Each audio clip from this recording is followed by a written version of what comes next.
우리 여성분들이 좋아하는 미남 배우 중에 키아누 리브스라는 사람이 있습니다. 벌써 아는 분들은 지금 입가에 미소가 이렇게 걸렸어요. 이 키아누 리브스가 주연했던 대표적인 영화가 매트릭스라는 영화입니다. 컴퓨터 프로그래머이자 해커이기도 했던 토마스 앤더슨, 이 키아누 리브스가 토마스 앤더슨의 역할을 맡게 되죠. 이 토마스 앤더슨은 컴퓨터 작업 중 일상 외에 또 다른 세계가 있다는 사실을 발견합니다. 그 세계가 매트릭스의 세계입니다. 앤더슨은 자신을 찾아온 요원들에 의해 어디론가 끌려가고 그곳에서 만난 트리니티는 삼위일체를 뜻하는데 여자의 이름이거든요. 트리니티라는 여자를 통해 그토록 찾았던 전설적인 해커 모피우스를 만나게 됩니다. 그리고 모피우스를 통해 자신이 매트릭스와 맞서 인류를 구원하기 위해 특별히 선택받은 인물이라는 사실을 알게 됩니다. 이제 거대한 음모가 도사리는 매트릭스 세계와 맞서 싸울 것인가, 아니면 그저 평범한 일상으로 되돌아갈 것인가를 결정해야 했습니다. 지금 모피우스라는 사람의 손에 알약 2개가 있는 것이거든요. 모피우스가 제시한 파란 알약과 빨간 알약 중 빨간 알약을 선택함으로써 매트릭스와 맞서 싸우기로 결정했을 때 앤더슨의 평범한 일상은 이제 특수한 상황으로 변했습니다. 새로운 영역에서는 더 이상 앤더슨이 아니라 네오라는 이름으로 불려지게 되었습니다. 이전과는 달리 초능력도 행할 수 있게 되었습니다. 총알도 막 이렇게 피하는, 슉슉 날아다니는데 이렇게 피하는 거 여러분 장면 다 보셨죠? 새로운 사랑도 갖게 되었습니다. 트리니티라는 여인과의 관계는 인류를 파멸하려는 매트릭스 세계와 맞서기 위한 동지로서의 필수 불가결한 관계가 되었습니다. 복음을 듣고 예수를 믿어 의롭게 되고 구원을 얻은 우리는 이제 완전히 새로운 영역으로 옮겨진 사람들입니다. 그러니까 이제 보통 사람이 아니에요. 죄와 율법으로 세상을 장악하려는 사탄에 맞서기 위해 트리니티, 곧 삼위일체 하나님과도 특별한 관계를 맺게 되었습니다. 어떤 의미에서 우리는 이전보다 더 크고 위대한 존재가 되었습니다. 왜냐하면 복음으로 세상을 변혁할 증인이 되었기 때문에 그렇습니다. 그 위대한 사명이 우리에게 맡겨진 것이죠. 그러므로 이제 우리도 현실 세계로 되돌아가 악의 지배를 받는 아름답고 편한 그 현실이라는 감옥에 거할 파란 약을 선택할 것인지, 아니면 새로운 영적 모험의 세계로 들어가 하나님의 큰 구원을 경험하게 할 빨간 약을 선택할 것인지를 결정해야 합니다. 그런데 오늘 본문 로마서 12장 1절에서 2절은 오직 믿음으로 하나님의 구원의 은혜와 긍휼을 경험한 우리는 옛사람으로 되돌아가게 하는 파란 약이 아니라 새로운 소명에 붙들려 새사람으로 살게 하는 빨간 약을 선택해야 한다고 말씀합니다. 불신앙과 불순종의 과거로 되돌아갈 것이 아니라 하나님과의 관계에서 새 생활을 시작하기로 결단해야 한다고 말씀합니다. 그 새 생활이 바로 우리 몸을 하나님이 기뻐하시는 거룩한 산 제물로 삼아 하나님께 합당한 예배를 드리는 것입니다. 또한 이 세대를 본받지 않고 마음으로 변화를 받아 하나님의 선하시고 기뻐하시고 온전하신 뜻이 무엇인지를 증명해 보이는 것입니다.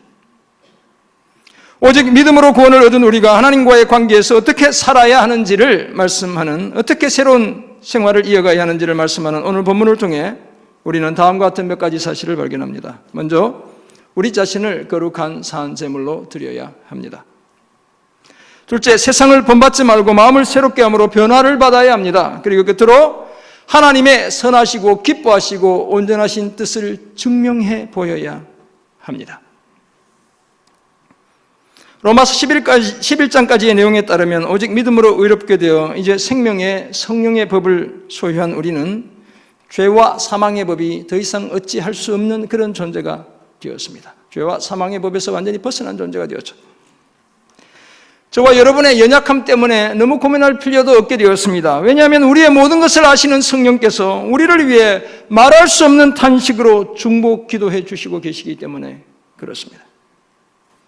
더구나 자기 아들도 아끼지 않으시고 우리를 위해 내주신 하나님은 그 아들과 함께 모든 것을 우리에게 은사로 주시는 분입니다. 거기에다 하나님의 그 은사와 부르시면 후회가 없습니다. 결코 취소되지 않습니다. 그래서 이방인은 물론 유대인들도 다 회복시켜 주시는 것이죠. 이런 일을 완성해 가시는 하나님의 깊고 풍성한 지혜와 지식과 판단과 길을 생각하며 바울은 하나님께 영원토록 영광 돌릴 수밖에 없었습니다. 그것이 바로 11장 36절의 내용이죠. 이런 내용이 이어지는 로마서 12장은 관계를 중심으로 크게 세 단락으로 나누어 볼 수 있습니다. 오늘 보면 1절과 2절은 성도들과 하나님과의 관계를 다루고 있습니다. 3절에서 13절은 성도들과 교회와의 관계, 성도들과 공동체의 관계를 다루고 있고 14절에서 21절 마지막 절까지는 성도들과 세상의 관계를 다루고 있습니다. 그래서 오늘 첫 번째 성도들과 하나님과의 관계를 중심으로 말씀을 나누고 이어서 성도들과 공동체의 관계, 그 다음에 성도들과 세상의 관계에 대해 말씀을 나누게 될 것입니다.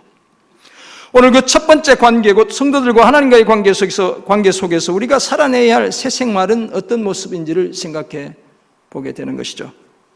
먼저 우리 자신을 하나님께 거룩한 산 제물로 드려야 합니다. 오늘 보면 1절에 그러므로라는 말은 앞뒤의 내용이 서로 연결되어 있다는 사실을 보여주죠. 이 그러므로라는 것은 접속사이잖아요. 그래서 앞의 내용과 뒤의 내용이 서로 연결되어 있음을 보여주죠. 만물이 주에게서 나오고 주로 말미암고 주에게로 돌아가는 원리를 생각하면 우리는 오직 하나님께 영원토록 영광을 돌려드릴 수밖에 없습니다. 주님이 창조하셨고 주님이 섭리하시고 통치하시고 결국 주님께로 돌아가는 이 하나님이 정하신 이 세계관을 생각하면 우리는 하나님을 영원토록 창조할 수밖에 없죠. 그래서 바울은 로마에 있는 믿음의 형제들을 하나님의 모든 자비하심으로 권했습니다. 믿음의 형제 자매들에게 어떻게 하면 하나님께 영광을 돌려드릴 수 있는지 알게 해주고 싶었기 때문에 그렇습니다. 그것도 강요하는 것이 아니라 하나님의 자비하심 때문에 그러했습니다. 우리 성경이 하나님의 모든 자비하심 이렇게 번역하고 있는데 사실 원어 성경은 모든이라는 말은 없어요. 하나님의 자비하심들로 이렇게 기록되어져 있어요. 그 자비하심 중에 최고는 무엇입니까? 예수 그리스도의 십자가를 통해 보여주신 죄 용서와 구원의 자비, 이것이 하나님의 자비 중에 최고봉이에요. 바로 그런 자비로 권한다는 거예요. 그런데 그 자비하심으로 권하는 내용이 무엇입니까? 다름 아니라 너희 몸을 하나님이 기뻐하시는 거룩한 산 제물로 드리라는 것이죠. 왜냐하면 그것이 하나님이 기뻐하시는 영적 예배이기 때문에 그렇습니다. 하나님이 받으시는 영적 예배이기 때문이라는 것이죠. 영적 예배라고 해서 우리가 이제 신령한 예배 이렇게 생각하기 쉽지만 사실 이 영적이라는 말에 들어간 헬라어는 로기코스라는 말이 들어가 있거든요. 이게 로고스라는 말에서 어원을 같이 한다고 보시면 돼요. 그래서 합당한 예배 또는 합리적인 예배 또는 논리적인 예배를 드려야 한다는 거예요. 네. 예배 시간에 전화가 오는 건 논리적이고 합리적이진 않는 것 같아요. 그래도 빨리 주님이 연락하셨을지 모르기 때문에 합리적이고 논리적이란 합당한 예배라는 의미, 예를 이런 거예요. 하나님께서 우리에게 베푸신 그 긍휼과 자비를 생각한다면 우리 자신을 산제물로 드리는 예배, 그것이 합리적이라는 거예요. 그것이 논리적으로 타당하다는 거예요. 하나님이 모든 것을 다 우리를 위해 주셨다면 그 자비를 생각한다면 우리 자신을 제물로 드리는 것, 이것이 바로 합당한 예배라는 거예요.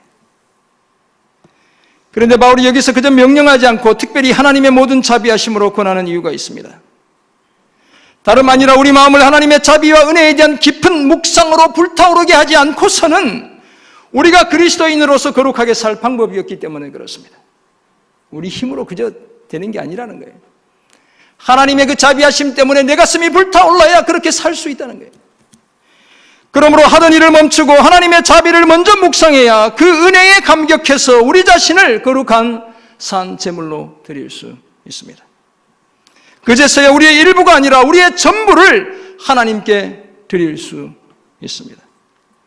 죽은 동물을 희생 제물로 드리는 과거의 예배로는 충분하지 않습니다. 예를 들면 우리가 11조 드리고 감사헌금 드리고 성경금 드리는 이런 걸로 충분하지 않다는 거예요. 우리의 삶 전부가 주님 앞에 드려져야 한다는 거예요. 헌금 많이 드렸다고 그것이 다가 아니라는 거예요. 우리의 몸과 마음과 행동과 지식과 경험과 관계와 소유 전부를 하나님께 드려야 합니다. 우리를 위해 자신의 전부를 내어주신 하나님께 우리의 전부를 드려야 합니다.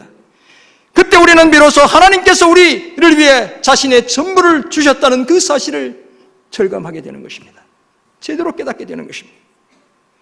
정말 하나님이 모든 것의 주인이시며 모든 것의 통치자이시고 모든 것이 돌아갈 본향이 되신다는 사실을 인정한다면, 그래서 하나님께만 영원토록 영광 돌리는 것이 저와 여러분의 본분임을 인정한다면 우리는 우리 자신을 거룩한 산제물로 드리는 합당한 예배, 합리적인 예배를 힘써야 합니다. 사랑하는 성도 여러분, 하나밖에 없는 아들까지 십자가에 내어주신 하나님의 그 자비하심을 생각한다면 우리가 어떤 삶을 살아야 하는지는 자명합니다. 불을 보듯 뻔하죠. 당연히 우리 자신을 거룩한 산제물로 드려야 합니다. 물론 그렇다고 해서 우리가 하나님의 그 자비의 은혜를 다 갚을 수는 없죠. 더구나 하나님은 그 은혜를 갚으라고 말씀하신 적도 없습니다. 다만 그 자비와 긍휼에 감사하고 감격해서 우리의 전부를 하나님께 드릴 뿐인 것입니다. 이것이 진정한 성도의 삶의 모습이죠. 바울이 로마에 있는 성도들을 하나님의 모든 자비하심으로 권하는 이유가 바로 여기에 있습니다. 그 자비하심에 대한 감격과 감사 때문에 기꺼이 우리 자신을 산제물로 삼아 하나님께서 받으시는 합당한 예배를 드릴 수 있기 때문에 그렇습니다. 그 큰 구원의 은혜에 대한 우리의 자연스러운 반응이 우리 몸을 하나님이 기뻐하시는 거룩한 산제물로 드리는 영적 예배이기 때문에 그렇습니다. 하나님을 향한 이런 예배가 선행되지 않은 모든 수평적인 관계는 사실 사상누각입니다. 모래 위에 집을 짓는 것과 마찬가지라는 거예요. 하나님과 우리의 수평적인 관계가 제대로 세워지지 않고 사람들과 사회에서, 세상에서 관계를 만들어가려 하는 이 노력들이 다 사상누각이라는 거예요. 먼저 수직적인 관계를 똑바로 해야 수평적인 관계도 제대로 맺을 수 있습니다. 가장 중요한 것과 가장 우선시해야 할 것, 곧 하나님께 드리는 예배를 제대로 드려야 다른 것도 더 잘 감당할 수 있습니다. 그래서 예배 한번 그냥 드리고 가는 것, 여러분 심각하게 고민하셔야 돼요. 우리의 삶의 무게중심이 이 예배에 놓여 있어야 하는 거예요. 여러분의 삶의 우선순위가 이 예배에 놓여 있어야 하는 것입니다. 그래야 이웃도 세상도 하나님의 이름으로 제대로 사랑해낼 수 있습니다. 이 사실을 기억하고 하나님이 기뻐하시는 거룩한 산제물이 되어드리는 진정한 예배를 늘 힘쓰는 저와 여러분 모두가 되시기를 주님의 이름으로 축원합니다. 아멘. 하나님과의 관계 속에서 보여야 할 새 생활의 또 다른 모습, 세상을 본받지 말고 마음을 새롭게 함으로 변해야 합니다. 이건 완전히 변해야 한다는 거예요. 로마서 12장 2절은 우리가 어떻게 살아가는 것이 우리 자신을 하나님이 기뻐하시는 거룩한 산제물로 드리는 합당한 예배가 되는지를 두 가지 관점에서 말합니다. 하나는 하지 말아야 할 것이고 하나는 해야 할 것입니다. 우리 2절 같이 한번 읽어볼까요? 로마서 12장 2절 시작. 너희는 이 세대를 본받지 말고 오직 마음을 새롭게 함으로 변화를 받아 하나님의 선하시고 기뻐하시고 온전하신 뜻이 무엇인지 분별하도록 하라. 아멘. 하지 말아야 할 것이 무엇입니까? 무엇을 하지 말아야 한다고 말씀하고 있습니까? 이 세대를 본받지 말라는 것이죠. 또 다른 말로는 세상에 우리 자신을 일치시키지 말라는 거예요. 세상에 살지만 세상의 풍조를 따라가지 말라는 말씀입니다. 비록 우리가 여전히 세상에 살고 있지만 이제 우리는 우리와 세상을 동일시할 수 없습니다. 우리는 천국 시민이라는 새로운 신분증을 가진 사람들입니다. 이민 살다 오신 분들 아시겠지만 그 나라의 영주권, 이 그린카드, 미국 같으면 이 그린카드 받기 위해 얼마나 고생하는지 몰라요. 우리 김연애 권사님, 그죠? 저희 아들은 영주권 받고 5년 지나면 시민권 받는데 시민권 받으려고 군대를 갔어요. 신분이 없으면, 신분증이 없으면 그 생활이 너무너무 불편한 거예요. 근데 우리는 어떤 신분증을 가졌다고요? 천국 시민증을 가진 사람들이에요. 우리는 하나님의 자녀라는 새로운 이름을 갖게 되었습니다. 더구나 우리는 하나님의 권세 아래 살아가는 사람들인 반면 세상은 여전히 공중권세 잡은 자고 사탄의 영향력 아래 살아가고 있어요. 그러니 우리가 어떻게 세상을 본받을 수 있겠습니까? 이 시대를 어떻게 우리가 본받을 수 있겠어요? 물론 그렇다고 해서 세상과 결별하고 산속에 외로이 숨어 지내라는 것이 아니죠. 요즘 한국의 TV 프로그램 중에 저도 가끔 보는 프로그램 중에 뭐 자연인 이런 프로그램 있죠. 만약 다 한국의 남자들이 다 산에 가서 살면 우리 가족은 누가 책임져요? 그러는 게 아니라는 거예요. 만약 우리가 그렇게 산다면 우리는 한 생명도 구원하지 못할 것입니다. 여자들한테, 아내들한테 다 맡겨놓고 자기는 편하게 그렇게 사는 것, 이게 주님의 뜻이 아니라는 거예요. 세상은 여전히 우리가 복음으로 변혁해 가야 할 예루살렘이고 유다이고 사마리아이고 땅끝인 것입니다. 그러므로 이 세대를 본받지 말라는 말은 결코 이 세상을 떠나 고립된 채 수도원에서 살아가라는 이런 말씀이 아니에요. 그런 사람은 제한적이어야 하는 거예요. 영성을 키우는, 영성으로 영향력을 끼치는 그 사람들은 소수면 되는 거예요. 세상과의 관계에서 참여와 분리, 적응과 대면의 균형을 유지하며 천국 시민으로서의 정체성을 분명히 해야 한다는 말씀이죠.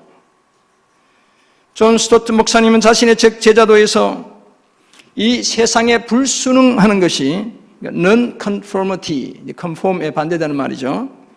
불순응하는 것을 제자됨의 첫 번째 덕목으로 삼고 있어요. 8가지 덕목 중에 제일 최고의 덕목으로 제시하는 첫 번째 덕목이 불순응이라는 거예요. 4가지 대표적인 사조에 불순응해야 한다고 말씀하고 있습니다. 첫째는 예수 그리스도의 유일성과 최종성을 거부하는 다원주의예요. 이 다원주의는 종교다원주의라고 이야기하는데 예수님 외에도 구원의 길이 있다고 이야기하는 이 사상, 이 종교, 이 주장, 이 이즘들 거부해야 한다는 거예요. 우리는 따라갈 수 없다는 거예요. 독단적이고 편협하다고 아무리 말을 해도 우리는 포기할 수 없다는 거예요. 둘째, 영적인 삶이 질식당할 정도로 물질과 돈에 사로잡혀 살아가는 물질 만능주의, materialism이라고 이야기하는데 돈이면 최고라고 생각하는 이 세상의 가치에 우리 예수 믿는 사람들은, 천국 시민권을 가진 사람들은 그렇게 따라갈 수 없다는 거예요. 셋째, 도덕적인 기준들이 해이해지고 절대적인 기준을 용납하지 않은 윤리적 상대주의, 따라갈 수 없다는 거예요. 간통죄가 폐지됐죠. 다 큰 성인들이 서로 좋아서 이런저런 일을 해도 국가가 왜 간섭하냐고. 세상은 그렇게 이야기하지만 우리는 그렇게 따라갈 수 없다는 거예요. 하나님의 창조 질서에 정면으로 위배되는 것이죠. 우리는 아니라고 말을 해야 한다는 것입니다. 넷째는 개인주의와 자기 사랑으로 인해 지나치게 자기 자신에게 도취되어가는 나르시시즘을 거부해야 한다고 말씀하고 있어요. 내가 최고고 내 가정이 최고라고 이야기하는 그 주장들을 우리는 거부해야 한다는 거예요. 공동체의 가치를 살려내야 한다는 거예요. 예수님의 진정한 제자라면 이런 비성경적인 시대정신을 거부해야 한다고 말씀하고 있습니다. 그런데 오늘 본문에 따르면 이것만으로 부족하다는 거예요. 그래서 바울은 계속해서 뭐라고 형제들을 향해 말하고 있습니까? 너희는 이 세대를 본받지 말고 그 다음에 뭐라고 말하고 있죠? 오직 마음을 새롭게 함으로 변화를 받아야 한다는 거예요. 왜냐하면 진정하고 지속적인 변화는 마음에서부터 출발하기 때문에 그렇습니다. 제도와 형식이 사람을 변화시키는 게 아니에요. 잠깐 변화시키는 것처럼 보이게 할 뿐이죠. 우리가 들어온 불교의 용어 중에도 일체유심조라는 말이 있습니다. 화엄경의 중심 사상이에요. 세상의 모든 일이 마음먹기에 달려있다 이 말이죠. 그러나 세상의 모든 일이 마음먹기에 달려있는 건 결코 아닙니다. 그렇지 않죠. 근데 뭘 얘기하는 거예요? 그만큼 마음이 중요하다는 이야기를 불교에서도 얘기하고 있는 거예요. 이것은 동서고금을 막론한 동일한 주장이죠. 종교를 초월한 동일한 주장이에요. 그만큼 우리 마음이 중요해요. 그러므로 우리는 반드시 우리 마음, 곧 우리의 속 사람을 새롭게 해야 합니다. 득도를 해야 한다 이런 말씀이 아니죠. 제가 남의 종교 비난해서 미안한데 소위 득도를 해서 최고의 자리에 오른 사람들이 요즘 열심히 싸우고 있어요. 서로 그 자리를 탐내서. 뭐 이렇게 잘 모르시는 분들 계실 텐데 못된 목사나 못된 승려나 거기서 거기에요. 다 권력과 돈에 눈멀어서 소위 득도했다고 말하는 사람 사실 제대로 변하지 않는 거예요. 득도를 해야 한다는 말씀이 아니라 어떻게 변해야 되는 거예요? 성령을 통해 변해야 되는 겁니다. 주님께서 우리를 변화시켜 주셔야 하는 것이죠. 그래야 사람들의 눈을 속이는 일시적인 변화가 아니라 하나님이 인정해 주시는 항구적이고 진실한 변화를 만들어낼 수 있습니다. 더구나 우리의 변화의 최종적인 목표는 그리스도와 그리스도의 영광입니다. 엄청난 목표를 우리가 가지고 있어요. 그렇다면 우리는 그리스도의 장성한 분량이 충만한 데까지 변화되어져 가야 합니다. 또한 그리스도의 영광에 참여할 만큼 변화되어져야 합니다. 사랑하는 성도 여러분, 우리가 이 세대를 본받지 않고 마음을 새롭게 함으로 변화를 받는 것은 하나님의 그 큰 자비에 반응하는 올바른 방법 중에 하나이죠. 또한 우리 몸을 하나님이 기뻐하시는 거룩한 산제물로 드리는 예배의 일환입니다. 우리의 마음을 시커멓게 하고 거짓된 마음으로 가득 채우고 우리가 산제물이 되어 주님 앞에 드려줄 수 없죠. 제물은 거룩해야 돼요. 흠이 없어야 돼요. 더구나 우리의 삶 전부가 하나님이 받으시는 예배가 되게 해야 한다면 우리는 마음을 새롭게 함으로 변화받아야 하는 것입니다. 진정한 예배자라면 예배의 형식을 넘어 모든 시대를 관통하는 성경적 가치를 지키며 진정한 마음의 변화를 늘 힘써야 합니다. 그러기에 우리는 먼저 성령의 도우심을 의지해야 합니다. 또한 그리스도의 말씀이 우리 안에 풍성하게 거하게 해야 합니다. 그래서 의와 진리의 거룩함으로 지으심을 받은 새 사람이 되어야 합니다. 그때 우리는 성령의 온전한 지배를 받게 되고 지속적으로 마음을 새롭게 하여 진정한 변화를 만들어낼 수 있습니다. 땅의 것이 아니라 위의 것을 생각하며 살아갈 수 있습니다. 이런 복된 삶을 힘쓰는 저와 여러분 모두가 되시기를 주님의 이름으로 축원합니다. 하나님과의 관계 속에서 보여야 할 새 생활의 마지막 모습으로 오늘 본문이 말씀하고 있는 하나님의 선하시고 기뻐하시고 온전하신 뜻을 증명해 보여야 합니다. 오늘 본문은 하나님의 선하시고 기뻐하시고 온전하신 뜻이 무엇인지 분별하도록 하라 이렇게 되어 있죠. 앞에서도 말씀드렸지만 우리는 우리 자신을 세상에 일치시켜 세상에 순응할 것이 아니라 우리의 마음을 새롭게 함으로 온전히 변화되어져야 합니다. 왜냐하면 이런 마음의 변화를 통해 하나님의 선하시고 기뻐하시고 온전하신 뜻이 무엇인지 분별할 수 있기 때문에 그렇습니다. 다시 말해서 하나님의 뜻을 시험해서 증명할 수 있기 때문에 그런 거예요. 그렇다면 여기서 하나님의 뜻은 무엇을 의미하는 것이겠습니까? 먼저는 하나님의 영원한 작정을 가리킵니다. 한번 하나님이 세워두신 그 섭리와 통치의 계획들을 가리키는 것이죠. 예를 들어 예수님의 십자가를 통한 인류 구원은 하나님의 영원한 작정이죠. 하나님의 변치 않는 뜻입니다.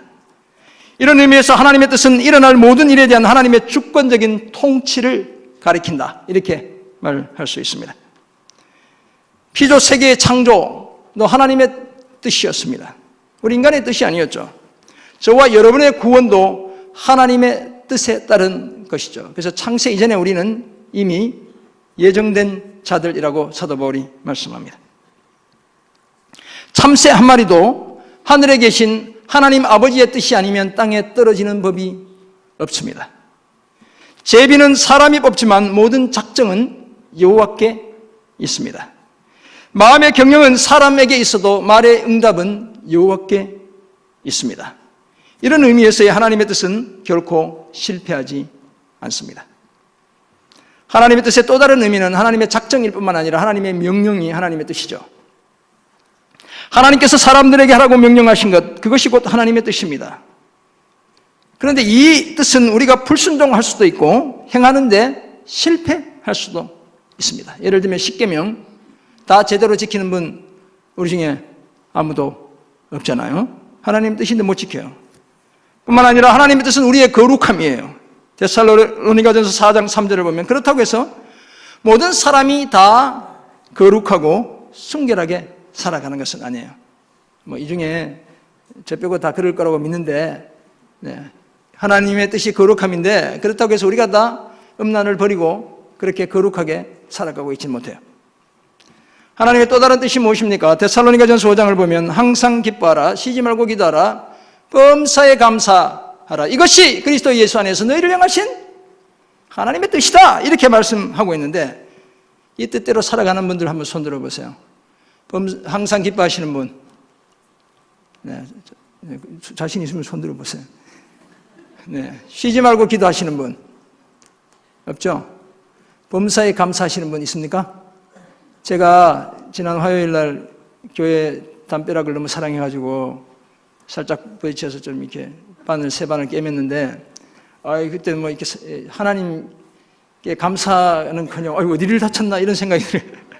아프고 피나고 하니까 범사에 감사하지 않죠. 근데 세월이 지나면 감사하게 되죠. 이 고통을 통해서 나의 미숙함을 주님이 보게 하시는구나. 그런 날까지 그냥 범사에 감사가 안 되는 거예요. 고난의 세월이 지나면서 주님이 나를 연단하셔야 그제야 감사가 되는 거죠. 우리는 다 주님의 뜻이 있다고 해서, 주님의 명령이 있다고 해서 다 그렇게 사는 사람들이 아니에요. 왜냐하면 우리 모두가 다 100% 하나님의 뜻을 따르고 있지 않기 때문에 그래요. 권사님 그래요. 그러시죠? 네. 나는 그런데 이렇게 그러나 어떤 종류의 뜻이든 하나님의 뜻 그 자체는 선하고 기쁘고 온전한 겁니다. 궁극적으로 그 뜻을 다 성취해냅니다. 주님의 나라에서는 우리가 항상 기뻐하는 거예요. 쉬지 말고 기도할 수 있게 되는 거예요. 범사에 감사하는 거예요. 우리는 늘 거룩한 삶을 살 수 있어요. 주님의 뜻이 성취되는 게 결국, 하나님의 뜻이 선한 이유는 성도들로 하여금 영적으로 도덕적으로 성장하고 성숙하게 하기 때문이죠. 하나님의 뜻이 기쁜 이유는 그것이 바로 하나님의 본성의 표현이기 때문에 그런 것입니다. 하나님의 뜻이 온전한 이유는 세상에 그 누구도 하나님의 뜻을 수정하거나 변경할 필요가 없기 때문에 그렇습니다. 완벽하죠, 하나님의 뜻은. 이런 하나님의 뜻을 분별하기 위해 이 세대를 본받지 말고 마음을 새롭게 함으로 변화를 받아야 합니다. 제가 거듭 말씀드리지만 이 분별을 하다는 것은 시험에서 증명해 보이다는 거예요. 그래서 영어 사전 보면 이렇게 되어 있어요. Test and approve. 시험해보고 정말 선한지 옳은지 완전한지 증명해 보인다는 거예요. 그렇다면 하나님의 뜻이 선하고 기쁘고 온전하다는 사실을 시험하고 증명하기 위해 반드시 선행되어야 할 요소가 바로 이 세대를 본받지 않고 마음을 새롭게 함으로 변화되는 거예요. 왜냐하면 성령으로 변화된 새로운 마음으로라야 하나님의 뜻을 제대로 알 수 있고 제대로 그 뜻대로 살아갈 수 있기 때문에 그렇습니다. 사랑하는 성도 여러분, 만약 우리가 진정으로 하나님을 예배하는 삶을 살기 원한다면 우리의 삶 전부가 하나님을 향한 예배가 되게 해야 합니다. 오늘 일주일 중에 1시간 20분, 1시간 반 시간 낸 이 시간뿐만이 아니라 우리의 삶 전체가 하나님을 향한 예배가 되게 해야 합니다. 그것도 하나님의 명령이어서가 아니라 하나님의 자비하심에 대한 감사와 감격 때문에 그러해야 합니다. 그리고 우리는 이 세대를 본받지 않아야 합니다. 세상의 사조와 가치와 방식을 수용하지 않아야 합니다. 하나님과 세상을 겸하여 섬길 수 있다는 잘못된 유혹도 우리는 단호하게 거부해야 합니다. 믿음을 지키기 위해 당하는 거룩한 손해 여러분 감당해야 합니다. 그래야 세상에 영적 영향력을 미치는 거예요. 내 거 다 챙기고 여러분 복음으로 사람들을 변화시킬 수 있다고 생각하지 마세요. 그러는 중에도 끊임없이 마음을 새롭게 해야 합니다. 그래야 진정한 변화를 만들어낼 수 있습니다. 내 안과 밖에서 행하시는 성령의 주도적인 사역에 나를 완전히 맡겨야 합니다. 그래야 진리가 내 심령을 해부하고 나를 완전히 새롭게 합니다. 그렇게 되면 우리가 하나님의 선하시고 기뻐하시고 온전하신 뜻이 무엇인지를 시험하고 증명해 보일 수 있는 거예요. 참 진리와 생명을 세상 가운데 드러낼 수 있습니다. 그래서 죽어가는 영혼을 살릴 수 있고 우리가 머무는 자리에 복음의 역사가 시작되게 할 수 있습니다. 이런 소망 가지고 하나님의 선하시고 기뻐하시고 온전하신 뜻을 늘 분별하며 그 뜻에 순종하며 살아가는 저와 여러분 모두가 되시기를 주님의 이름으로 축원합니다. 아멘. 그렇다면 이제 우리는 어떤 삶을 힘써야 하겠습니까? 먼저 진정한 예배자가 되기 위해 기꺼이 희생을 각오해야 합니다. 우리는 하고 싶은 것 다 포기하고 사실 주님만 바라보는 이 예배의 자리에 지금 앉아있죠. 그래서 어느 정도 희생을 각오한 것이죠. 강원도 양양의 남대천이라는 곳이 있잖아요. 그곳에 서식하는 물고기 대표적인 어종이 연어입니다.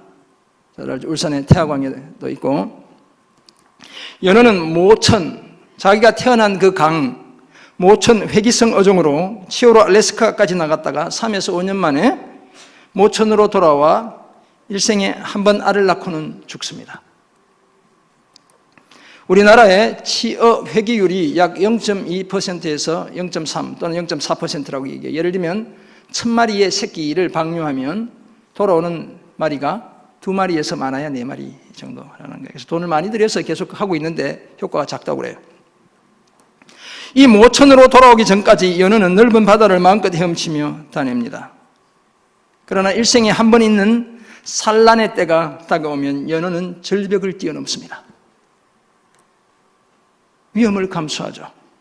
연어잡이를 나온 저 알래스카의 곰들의 위협에도 아랑곳하지 않습니다. 남대천의 낚시꾼들의 방해에도 불구하고 자신의 모천으로 돌아와 알을 낳고는 장엄하게 일생을 마감합니다. 흐르는 물을 역류해 가면서 죽음을 무릅쓰고 자신이 가야 할 곳으로 헤엄쳐가는 저 연어의 모습을 바라보며 산제물로 우리 자신을 드려야 하는 우리의 영적 예배를 떠올리게 됩니다. 연어와 마찬가지로 우리 자신을 산제물로 드리는데도 당연히 희생이 뒤따릅니다. 더구나 살아있는 제물이기 때문에 죽은 제물과는 달리 스스로 제물이 되기를 포기하고 그 제단에서 내려올 수도 있습니다. 그런 내 의지마저 포기하고 우리 자신을 하나님이 기뻐하시는 거룩한 산제물로 드려야 합니다. 내 소유는 물론이고 내 의지와 내 권리마저 포기하는 그런 희생을 각오하고 우리 자신을 하나님께 산제물로 드리는 내 의지와 내 권리마저 포기하고 우리 자신을 하나님께 산제물로 드리는 그런 저와 여러분 모두가 되시기를 간절히 소원합니다. 네, 아멘이 약하죠? 네. 그래도 그렇게 살기를 주님의 이름으로 축원합니다. 아멘. 두 번째, 성령을 앞세워 마음을 새롭게 해야 합니다. 사실 우리가 마음을 새롭게 하는 일이 말처럼 쉽지 않습니다. 안 되잖아요. 내 자식들이랑 관계를 좋게 해야 되는데 이러다가도 또 이렇게 며칠 가까이 만나다 보면 또 막 이렇게 소리를 지르고 내 하고 싶은 대로 하고 그죠? 남편도 오늘부터는 좀 잘해야지. 어머니 학교 하고 나면 한 열흘 뭐 이렇게 한 일주일 잘해야지. 아버지 학교 하신 남편분들 다 경험하셨죠? 일주일은 뭐 잘하는 것 같더니 우리 마음 먹은 대로 그렇게 사는 게 쉽지 않아요. 변화되는 게 쉽지 않죠. 우리의 본성을 우리 스스로의 힘으로 제압하기란 거의 불가능에 가깝습니다. 그래서 외부의 도움이 필요한 거예요. 인터벤션이 필요한 거예요. 그 도움을 주시는 분이 바로 성령입니다. 성령. 하나님이 하셔야 하는 거예요. 그런데 모든 삶이 예배가 되도록 우리 마음을 새롭게 하는 성령의 사역은 크게 두 가지 측면에서 일어나야 합니다. 존 파이퍼 목사님이 말씀하셨어요. 성령의 사역이 우리 마음이 새롭게 되고 변화되는데 두 가지 방향의 사역이 필요하다는 거예요. 첫째는 성령이 바깥에서 안으로 일하시는 사역이고, 둘째는 성령이 안에서 바깥으로, 그러니까 역순이죠. 첫 번째 사역은 바깥에서 안으로 하시는 사역, 두 번째 사역은 안에서 바깥으로 하시는 이 사역이 동시에 필요하다는 거예요. 성령께서 우리 마음에 그리스도를 높이는 진리를 드러내는 사역은 바깥에서 안으로 일하시는 사역입니다. 예를 들어 성령은 우리가 복음을 듣게 해주시죠. 성경을 읽고 경건서적을 읽고 용가하며 그리스도의 온전하심에 대해 깊이 묵상할 수 있도록 도와주셔요. 그때 우리는 복음의 실제를 보게 되어 우리 마음이 새로워지고 삶이 변화되며 진정한 예배를 계속 드릴 수 있습니다. 반면 안에서 바깥으로 행하시는 사역은 우리의 우둔하고 부패하고 교만하고 굳은 마음을 깨뜨려 주시는 사역이에요.